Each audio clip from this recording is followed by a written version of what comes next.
boy living in a box under the stairs in the corner of the basement of the house half a block down the street from Jerry's bait shop. You know the place. Well, anyway, back then life was going swell and everything was just peachy! Except, of course, for the undeniable fact that every single morning, my mother would make me a big old bowl of sauerkraut for breakfast. Big bowl of sauerkraut! Every single morning! It was driving me crazy! I said to my mom, I said, "Hey, Mom, what's up with all the sauerkraut?" And my dear sweet mother, she just looked at me like a cow looks at an oncoming train. And she leaned right down next to me. And she said, "It's good for you!"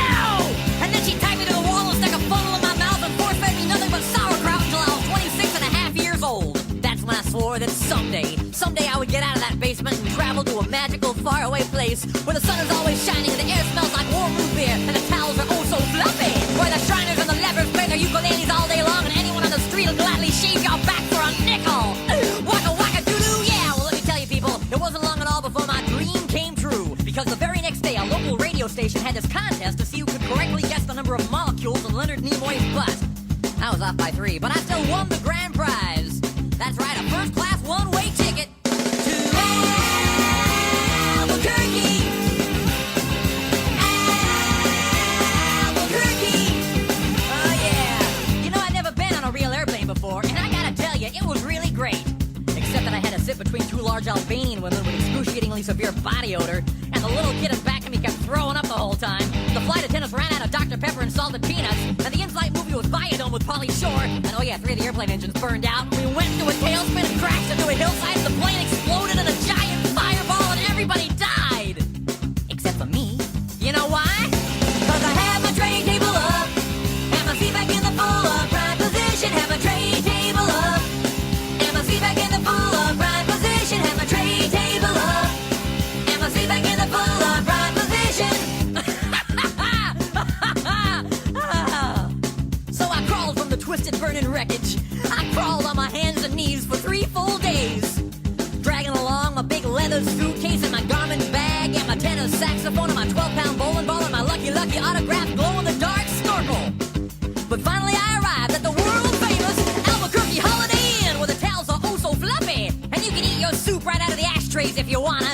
It's okay, they're clean. Well, I checked into my room and I turned down the AC and I turned on the Spectrovision and I'm just about to eat that little chocolate mint on my pillow that I love so very, very much when suddenly there's a knock on the door. Well, now who could that be? I say, who is it? No answer. Who is it? There's no answer. Who is it? They're not saying anything. So finally I go over and I open the door and just as I suspected, it's some big fat hermaphrodite with a flock of seagulls haircut and only 1 nostril. Oh man, I hate it when I'm right. So anyway, he burst into my room and he grabbed my lucky snorkel and I'm like, "Hey, you can't have that! That snorkel's been just like a snorkel to me!" And he's like, "Tough." And I'm like, "Give it!" And he's like, "Make me!" And I'm like, "Okay." So I grabbed his leg and he grabbed my esophagus and I bit off his ear and he chewed off my eyebrows and I took out his appendix and he gave me a colonic irrigation. Yes, indeed, you better believe it. And somehow in the middle of it all, the phone got knocked off the hook. And 20 seconds later, I heard a familiar voice. And you know what it said? I'll tell you what it said. It said, "If you'd like to make a call, please hang up and try again. If you need help, hang up and then dial your operator. If you'd like to make a call, please hang up and try again. If you need help, hang up and then dial your operator." In Albuquerque. Albuquerque.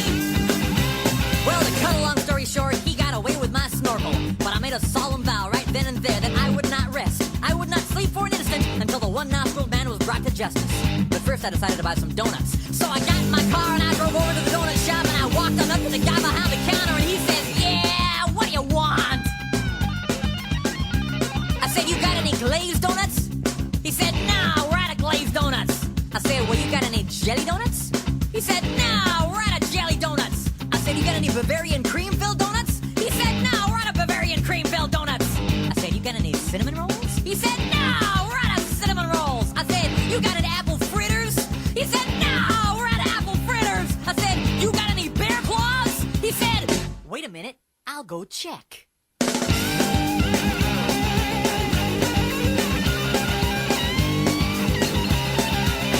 No, we're out of bear claws! I said, "Well, in that case, what do you have?" He says, "All I got box of 12 starving, crazed weasels. I said, okay, I'll take that. So he hands me the box, and I open up the lid, and the weasels jump out, and they immediately latch onto my face and start biting me all over. Oh, man, they were just going nuts. They were tearing me apart. You know, I think it was just about that time that a little ditty started going through my head. I believe it went a little something like this. Oh, give up me, give up me. Oh, give up, give up. Oh, give up me. I ran out into the street with these flesh-eating weasels all over my face, waving my arms all around and just running like a constipated wiener dog. And as luck would have it, that's exactly when I ran into the girl of my dreams. Her name was Zelda. She was a calligraphy enthusiast with a slight overbite and hair the color of strained peaches. I'll never forget the very first thing she said to me. She said, hey, you got weasels on your face. That's when I knew it was true love. We were inseparable after that. Oh, we ate together, we bathed together, we even shared the same piece of mint-flavored dental floss. The world was our burrito. So we got married and we bought us a house and had 2 beautiful children, Nathaniel and Superfly. Oh, we were so very, very, very happy. Oh, yeah. But then one fateful night, Zelda said to me, she said, Sweetie Pumpkin, do you want to join the Columbia Record Club? I said, whoa! Hold on now, baby! I'm just not ready for that kind of a commitment! So we broke up and I never saw her again, but that's just the way things go. In Albuquerque,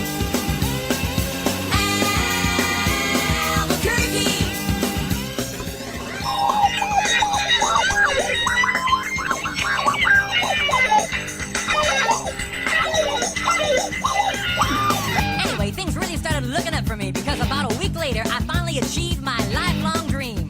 That's right, I got me a part-time job at the Sizzler. I even made Employee of the Month after I put out that grease fire with my face. Oh yeah, everybody was pretty jealous of me after that. I was getting a lot of attitude. Okay, like one time, I was out in the parking lot trying to remove my excess earwax with a golf pencil when I see this guy Marty trying to carry a big old sofa up the stairs all by himself.